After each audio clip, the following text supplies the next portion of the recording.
That's right. You want to start with the clink? Clink. Clink. Clink. Ding. So what are we doing here?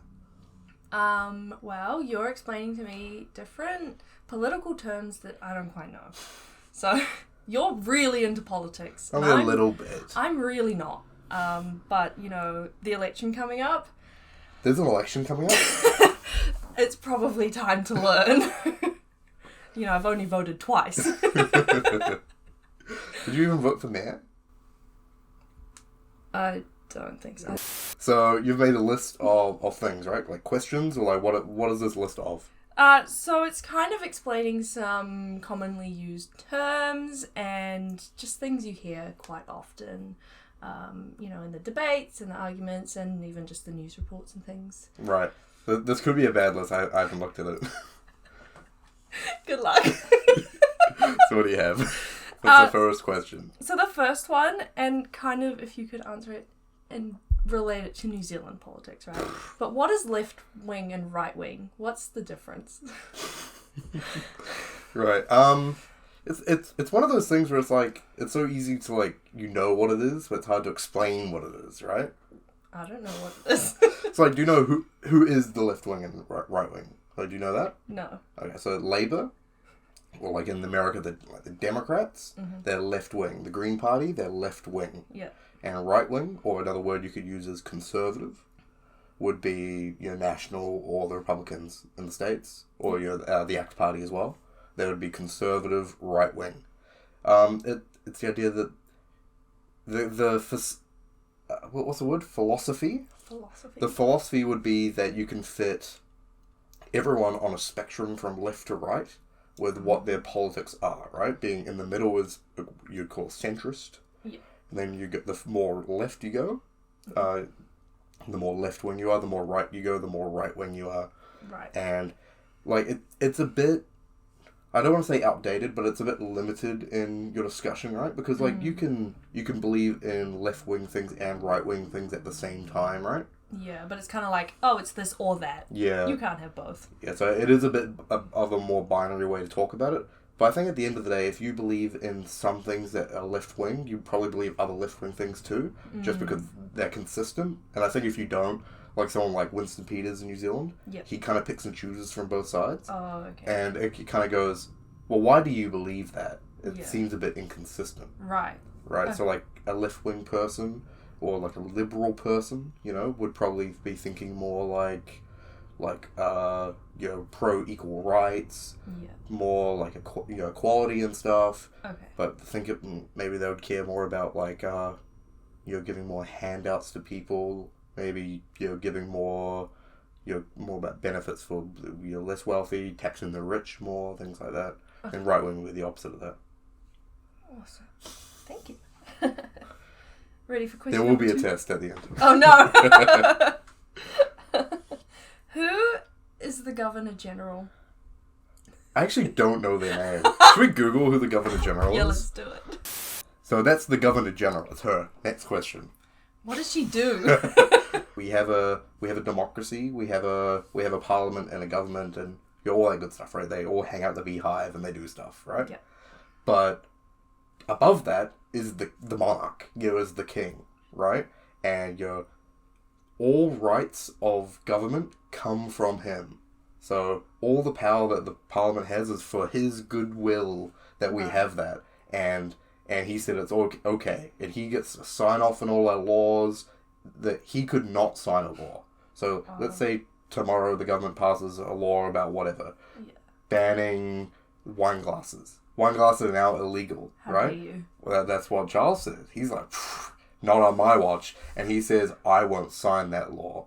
And so that bill doesn't become a law. I think that's a question you have later. We talked about this before, pre-reading. So, that wouldn't be able to be passed without his consent. Yeah. Now, he's a busy guy. He's got shit to do. And, he doesn't know New Zealand. He doesn't know what's going on. He couldn't name, 3 cities in this country. So, he doesn't know anything. So, it's what if they just get a person to represent him? Oh, okay. So, the Governor-General is the King's representative in New Zealand. Oh, okay. And has all the powers of the King, essentially.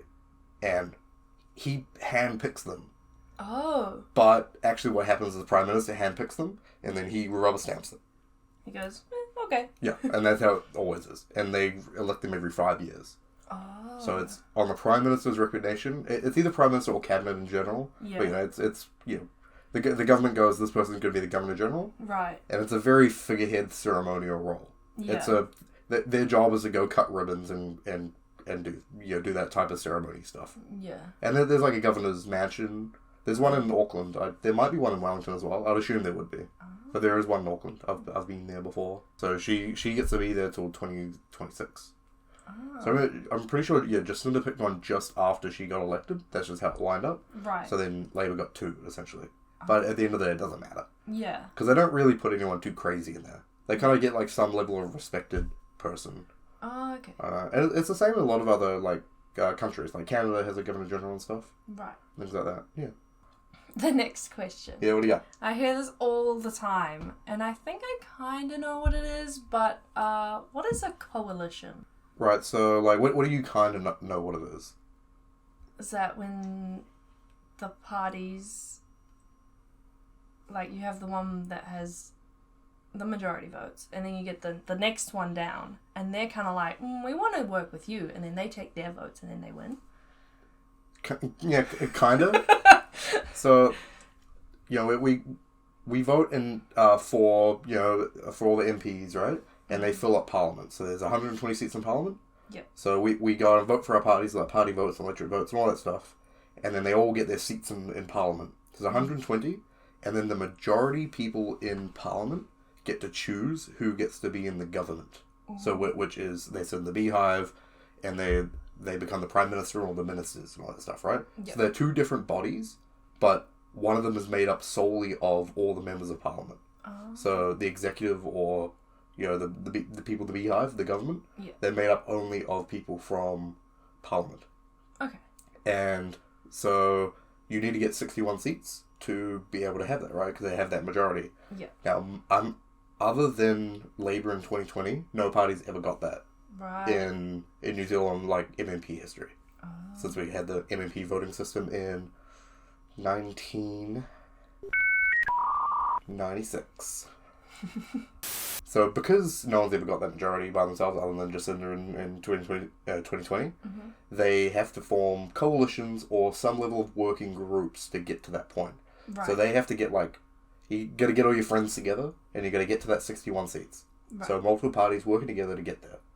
Now, there are different words to use other than coalition. Like, coalition is a very specific, it's the most extreme arrangement you can have. Okay. So, but it's kind of used interchangeably with all the decisions. It's kind of like calling it glad wrap. You know, like it replaces the cling film. You know, but it is like a very specific, like, a coalition is when 2 parties like form an alliance together. Their parties basically join together as one party. Yeah. And like they have a full coalition agreement, like a written document of everything they're going to agree on and disagree on and all that. And that's what New Zealand First and Labour did in 2016. Yeah. But there are other things like having supplying confidence and there's working arrangements. Yeah. Calling it a coalition is kind of what everyone kind of uses that term, and I use it in my videos. I get called out sometimes. But it's like, they weren't in a coalition, they were in a confidence and supply agreement. It's like, I guess. I suppose you are correct. What is the difference between a bill and an act? Oh, we could watch the American, like, I'm a bill video. Let's find that. It's funny. I'm a bill? Yeah. I'm just a bill. Yes, I'm only a bill. And I'm sitting here on Capitol Hill. Well, it's a long, long journey to the capital city. It's a long, long wait while I'm sitting in committee. But I know I'll be a law someday. At least I hope and pray that I will. But today I am still just a bill. That's all. That's pretty good. So, when a government says, or when Parliament, says, we want to make this be a law, there is a process to make something a law. So when you want to make something a law, you write a bill. Now, bill is it's just a law. You write what the law should be, but this is just a draft, right? This isn't the actual law because it hasn't been passed yet. Mm-hmm. So this is just anything could be a bill, as long as it's being accepted from Parliament. Mm-hmm. So it's just a written up proposal for a law. Right. And then so the government or whoever, there's lots of different ways you get a bill in Parliament. Most of the time it's from the government. We have the cookie tin to get proposed bills in yes. Parliament. We've You've told me about that, yeah. So there's lots of different ways you can get a bill. Most of the time it's from the government wanting to propose something. Mm-hmm. And they bring forward their idea, they have a little debate about it, and that's the first reading of the bill. So they read the bill in its entirety, mm-hmm. Then they have a little chat about it, and they send it to committee, which is all the members of Parliament in different committees. So there's this is the Taxation Committee, and this is the Health and Safety Committee, and this is the Foreign Policy Committee. So any bill will be sent to the appropriate committee, and then they'll get insight from experts and people from the public, and get ideas and make changes to the bill. Is this actually doable, or? Yeah. Or they could just be unforeseen consequences within that bill. It's right. If we pass this would actually be the outcome. It's that wasn't the actual outcome we wanted. Yeah. So if we move a comma around here, or if we change this, it's meant to be very technical, right? Right. But at the end of the day, most committees are a majority of them are the members of government, mm-hmm. because if they have 50% of all the seats, they have 50% of all the committees, right? Right. So so most of the time the government is they're there to pass their bills. They want to make sure the changes are correct because they don't want to have the incorrect stuff in it. Yeah. But the opposition, like National at the moment, right? They would propose things as well, but they wouldn't really get heard as much. Right. They're kind of there to hold the government to account. Okay. Essentially. Yeah. But then that's the first reading. It basically goes back. They read it for the second reading. Goes back to committee again. Then they read it for a third time. If a majority of people vote for that bill, it becomes a law, or the Governor General has to sign it. Cool. Then that's a law. Now that's you have to. Bill has become a law. Bill's become a law. It's sitting on Capitol Hill. And what's an act? An act is just another name for a law. So an act is just it's the Crimes Act or the okay. Human Resource Act or whatever, That's a lot easier than I expected. Yeah. Act is just the official name for a law. You've said these words kind of a lot, not tonight, but recently. What's the difference between an executive versus a legislator? Yeah, so what I was saying before about Parliament and government being two different bodies, right? Mm-hmm. So Parliament is all 120 members that we all voted for. Yeah.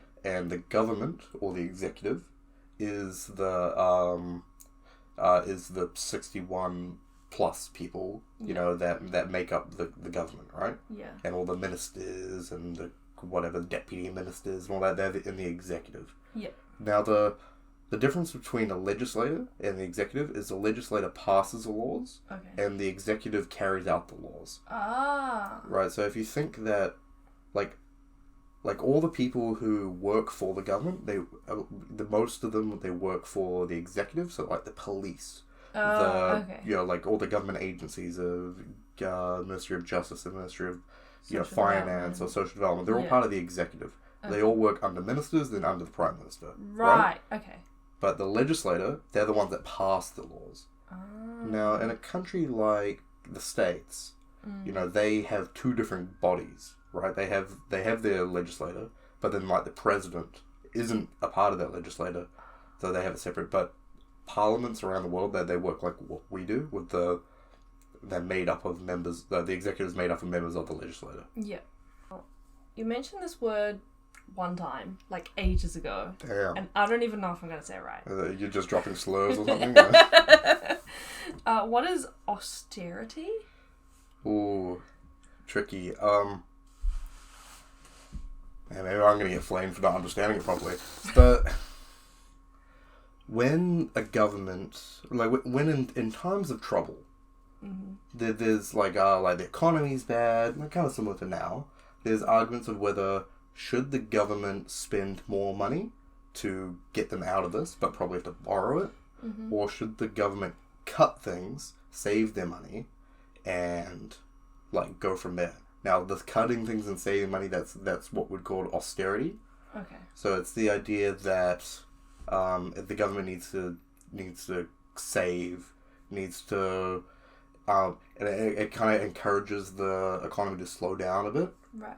Whereas, I don't know what the technical term would be, the opposite of austerity, right? But like the idea is like, if we just invest more money from the government into places and things like that, into institutions, it will kickstart the economy back up again. Right. So there's two different kind of frameworks to think about. The right wing tend to believe more in austerity. What is a referendum? A referendum, it's like a survey, but of everyone. So we've had quite a few referendums in our lifetime, right? Yeah. So especially the last election, the 2020 election, they asked two things, right? They said, yes, no, should weed be legal in New Zealand? Then there was a yes, no, should what was it? Euthanasia be legal? And so they had those two referendums. So it's essentially putting a question to the government, to the people, and it doesn't necessarily need to be tied to a law that's already there. Right. So it's basically just putting a question to the people. Yeah. But like they're never binding, so they never have to do it. Well, so there's many instances of the government doing the opposite. the opposite of it. So the anti-snacking legislation. Right. So they put that to the people, and the people, like 60+% of people said, no, we want to keep smacking our kids. And the government went, Cringe. yeah, we're gonna pass it anyway. Yeah. And there was a bit of iffiness in that referendum. It's very famous for being badly worded. Yeah. Yeah, so there's a bit iffy if they were actually listening to it or not. But there's another one in I can't remember, under John Key. They had a referendum on if they should sell assets or not. Okay. And 60+ people said, don't sell the assets. And John Key's like, well, I'm going to do it anyway. Here's the listing. They're already for sale. Yeah, so it's, It's, and they had the flag referendums as well. So they put that to the people to say, should we do it? It's a way to give, like, a mandate to a government to pass certain things. What is a candidate versus an MP? So a candidate is someone who wants to be an MP. So it's kind of like a bill and an act. So an MP is a member of Parliament. Yep. So they're one of the 120 people of Parliament. And a candidate is just tends to be a person who is running for that office, right? They're running in the election. Technically, everyone who is running is a candidate, right? So like they could be a candidate and an MP at the same time. But like, I think it's someone like Professor Collins, right? So he's running in our electorate. And so, in the Green Party, so he is a candidate, and he is not a member of Parliament, because he's not won an election. Yeah. But let's say he won this election, and then 2026, he ran again. He would be an MP, because he would be a member of Parliament, but he would also still be a candidate, because he's running to be the MP again. Oh, okay. Cool. What are the 3 readings? Yeah, so I guess we touched on that before. A little bit, yeah.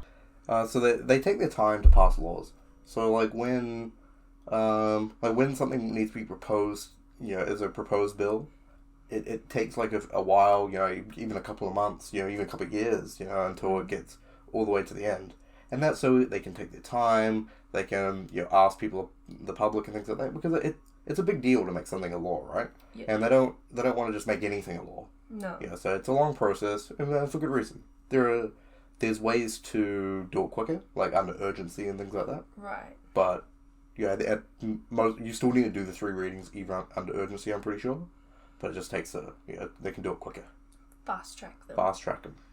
Do you have, not written down, any examples of laws that have been fast tracked? They're mostly smaller laws. Yeah. I think a lot of COVID stuff was rushed through.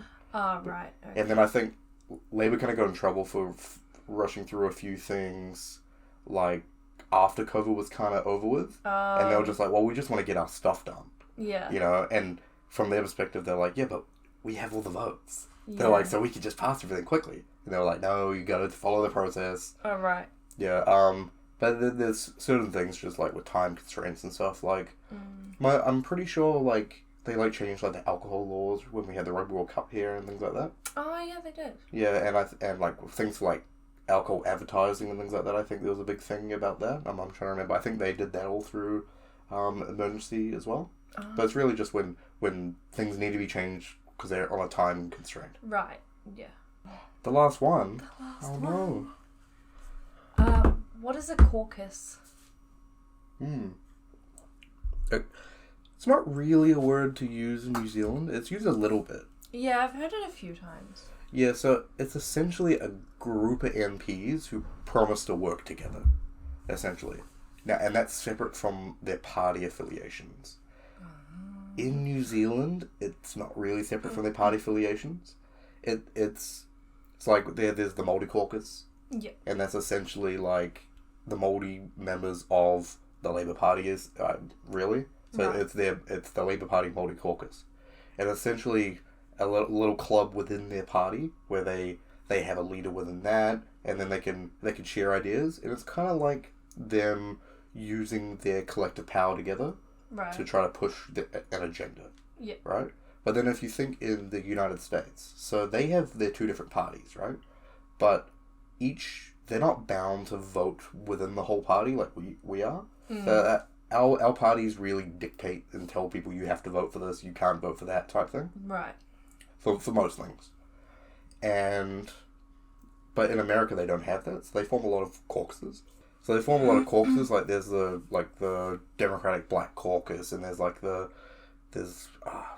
I'm trying to think of like there's like right-wing ones they have like the Freedom Caucus, and they have like the Progressive Caucus and stuff, and it's like members of their Congress that like they have shared values and they join a club so they can be a bigger voting bloc, right? So then they can get more concessions. Yeah. So you kind of see that here. Essentially every party has its own caucus, really. So like there's a position in every party called a whip. A whip? A whip. And so it's their job to get people in line pretty much. So there's like the leadership and then there's like the whips. And so their job is to like understand the concerns of all the MPs but get them in line. Yeah. You know, it's like, hey, we're voting for this, so, you know, fucking get on board, you know? And, yeah. So there you go. That's a caucus.